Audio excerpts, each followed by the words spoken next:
श्री शिवाय नमस्तुभ्यम, जय महाकाल। कैसे हैं आप सभी लोग। देखिए, आप सभी को पता है कि होलाष्टकों का आरंभ हो चुका है और ये पड़ रहा है होलाष्टक में पड़ने वाला शनिवार का दिन। और कल के शनिवार के दिन आप सभी लोगों को एक छोटा सा काम करना है। चुपचाप शिवलिंग पर चढ़ा करके शिवलिंग से उठाकर लेकर के आ जाना है। 24 घंटे में ऐसा चमत्कार होगा कि आपने सोचा नहीं होगा। शरीर की बड़ी से बड़ी, पुरानी से पुरानी बीमारियां तो दूर होगी, चाहे नसों ने कार्य करना बंद कर दिया हो, शरीर में किसी तरीके की कमजोरी रहती है, कुंडली में किसी तरीके का कोई दोष है, शनि दोष है या शनि की ढैया चल रही है, साढ़े साती चल रही है, आपके जीवन की सारी पीड़ाएं, सारे कष्ट समाप्त हो जाएंगे पूज्य गुरु जी की कथा से सुन करके और समझ करके। पूरे उपाय को बहुत आसान भाषा में आपको बताऊंगा, परंतु उससे पहले आप सबसे एक छोटी सी प्रार्थना है कि जो लोग पहली बार आए हैं चैनल को सब्सक्राइब जरूर कीजिएगा और वीडियो को लाइक करके देवादिदेव महादेव का कोई सा भी प्यारा नाम कमेंट बॉक्स में लिखना मत भूलिएगा। इस पूरे वीडियो में हम 3 महा उपायों के बारे में बात करेंगे जो कि आपको इस शनिवार के दिन करने हैं, तो ध्यान से सुनना और समझना। सबसे पहले बात करते हैं हमारे पहले वाले उपाय की। देखिए, पहला वाला जो उपाय है ना, किन लोगों को करना है। गुरुदेव ने कहा कि अगर आपके परिवार में किसी भी व्यक्ति विशेष को कोई ऐसी बीमारी है, काफी लंबे समय से चली हुई आ रही है, कोई पुराना रोग है जो समाप्त होने का नाम नहीं ले रहा है ना, चाहे किसी भी तरीके की शरीर में शारीरिक कष्ट परेशानियां हो। साथ ही साथ गुरुदेव ने कहा कि अगर उस व्यक्ति को इस तरीके की प्रॉब्लम है कि नसों ने कार्य करना बिल्कुल ही बंद कर दिया है, जब नस कार्य नहीं करती है, शरीर में कमजोरी सी रहने लगती है, तो गुरुदेव ने एक सबसे अचूक उपाय के बारे में बताया जो शनिवार के दिन किया जाता है। उस व्यक्ति विशेष को खुद को यह उपाय करना है, उसके परिवार का कोई और सदस्य नहीं कर सकता।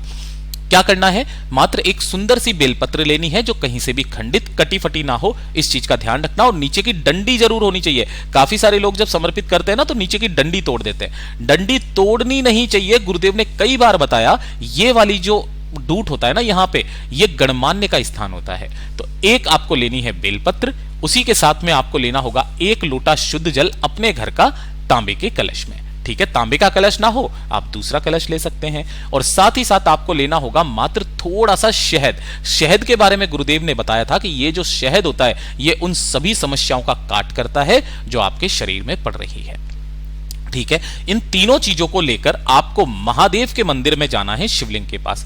किसी भी समय चले जाना शनिवार के दिन, चाहे सुबह, चाहे दिन में, चाहे दोपहर में, चाहे शाम को, चाहे रात्रि को। गुरुदेव ने कहा कोई समय नहीं देखना है, केवल शनिवार के दिन। यहां पर आपको शिवलिंग के पीछे की तरफ जाना है और उत्तर दिशा की तरफ मुख करके खड़े हो जाना है। ठीक है, अब उपाय करने का खास नियम तरीका, यहां पर आपको पहले जल समर्पित नहीं किया जाता है। जब भी आप बीमारी के लिए उपाय करते हैं ना, तो पहले बेलपत्र समर्पित होता है, बाद में जल समर्पित होता है।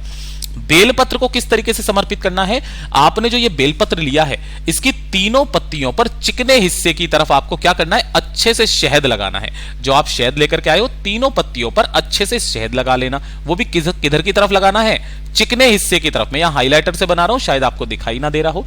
इस तरीके से शहद लगाना और इसे भोलेनाथ की शिवलिंग पर समर्पित करना है आपको। बिल्कुल शीर्ष पर पहले अपना नाम बोलेंगे, फिर गोत्र बोलेंगे और काशी विश्वनाथ महादेव का स्मरण करते हुए इस बेलपत्र को ऐसे समर्पित करना कि डंडी जलाधारी की तरफ होगी और बीच वाली पत्ती का भाग आपकी तरफ होगा।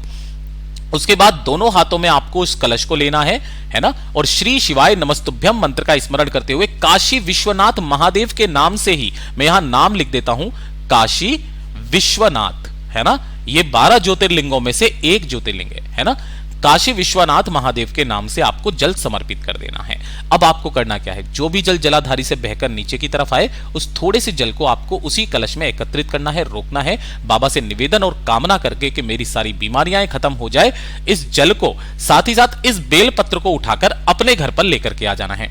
और शनिवार के दिन रात्रि के जैसे ही 12 बजे, है ना, रात्रि के 12 बजे आपको करना क्या है, अपने घर पर जो बेलपत्र आप लेकर के आए हो ना, इस बेलपत्र पर लगे हुए शहद को अपने भगवान के सामने, मतलब जो मंदिर है उसके सामने खड़े होकर आपको पहले तो क्या करना है, जो शहद उसके ऊपर लगा हुआ है उस शहद को चाट लेना है और उसके 15 मिनट के पश्चात आपको उस बेलपत्र को खा लेना है।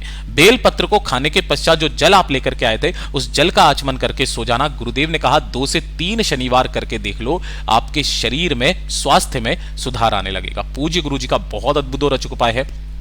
जरूर कीजिएगा। और ये दूसरे जो नंबर का उपाय है ना, ये मैं शनिवार के दिन का सबसे अचूक उपाय मानता हूं, जो आपके जीवन की सारी परेशानियां खत्म करता है। कौन कौन सी? गुरुदेव ने कहा धन नहीं आ रहा, पैसे को लेकर के समस्याएं हैं, कर्ज चुकता नहीं हो रहा है, घर में बिल्कुल भी सुख नहीं है, बिल्कुल शांति नहीं है, लड़ाई झगड़े क्लेश बहुत ज्यादा होते हैं, व्यापार आपका ठप चल रहा है, दुकान नहीं चल रही है, नौकरी नहीं लग रही है, कोई कामना है आपकी, कोई हृदय की बात है जो महादेव तक नहीं पहुंच रही है। गुरुदेव ने तो यहां तक कहा कि अगर कोई कुंवारी स्त्री अपने मनचाहे वर या वधु की कामना के लिए कोई व्यक्ति करता है, कोई स्त्री या कोई पुरुष करता है, तो उसकी वो कामना भी पूरी होती है। इसके लिए आपको मात्र 1 लोटा शुद्ध जल चाहिए तांबे के कलश में, ठीक है। और अलग से 1 लोटा आपको लेना है, वो किसका होगा? स्टील का लोटा। इस चीज का ध्यान रखना, किसका?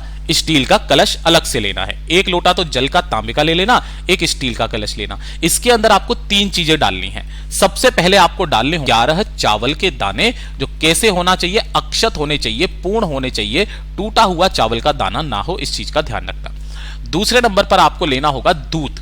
जो दूध होगा ये किसका होगा? गाय का दूध, और वो भी किस तरीके का? कच्चा दूध, जिसे एक भी बार गर्म नहीं किया जाता है, ऐसा दूध कच्चा दूध कहलाता है, ठीक है ना। तो थोड़ा सा कच्चा दूध लेना, और साथ ही साथ आपको लेना होगा 1 लाल फूल। यहां पर आपको गुलाबी दिख रहा होगा, आपको लाल फूल ले लेना है, चाहे कमल का ले लो, गुलाब का ले लो, जो मिल जाए वो ले लेना। ये जो 11 चावल के दाने, दूध और लाल फूल है, इन्हें आपको स्टील वाले कलश के अंदर डालना है। और अगर दूध प्रचुर मात्रा में है तो पूरा भर लीजिए, नहीं है तो थोड़ा सा जो दूध भरा है आपने, उसके बाद में इसके अंदर जल से इसे पूरा जरूर भर लेना, खाली नहीं रखना है। इस तरीके से आपको इन दोनों कलश को तैयार करना है। साथ ही साथ आपको एक सबसे महत्वपूर्ण चीज लेनी है, वो है इस तरीके से जो मोली या कलावा होता है ना, ये मोली या फिर कलावा जो भी आप कहते हो, ये लेना, सूती धागा लाल कलर का। कितना लेना है? आपको अपनी लंबाई के बराबर तक का ये धागा लेना है, सिर से लेकर के पैर तक जो लंबाई है आपकी, अपनी लंबाई के बराबर तक का धागा लेना। और इन सभी को लेकर के आपको किसी भी आसपास जो भी पीपल का पेड़ हो वहां पर पहुंच जाना। यहां पर जाओ तो सबसे पहले एक गाय के घी का गोलबाती का दीपक अगर लगा सको तो लगा देना, पिपलेश्वर महादेव के नाम से। पिपलेश्वर महादेव के नाम से दीपक जलाने का सबसे बड़ा पुण्य होता है, आपके सारे व्रतों का फल आपको निश्चित रूप से मिलता है।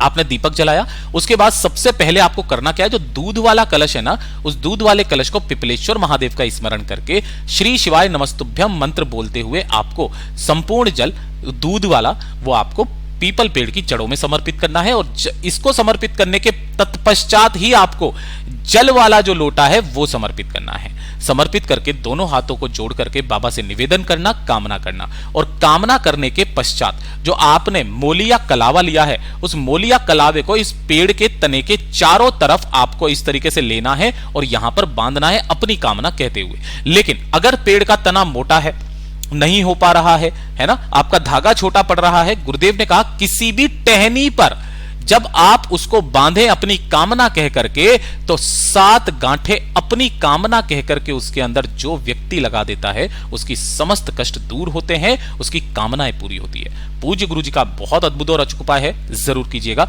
और ये तीसरे नंबर का उपाय सबसे खास और विशेष कब के लिए? जब आपका दुर्भाग्य आपका पीछा नहीं छोड़ रहा होता है, किस्मत आपकी बिल्कुल साथ ना दे। गुरुदेव ने कहा कार्यों में आपको असफलता मिल रही है, किसी भी कार्य को सफल नहीं कर पा रहे हो, कोई किसी भी तरीके का कोई दोष है आपकी कुंडली में, किसी तरीके का कोई दोष, जैसे कोई शनि दोष आ गया है ना, या शनि की ढैया चल रही है, या फिर 7.5 चल रही है, तो जितने भी दोष हैं आपकी कुंडली के वो सारे समाप्त होते हैं।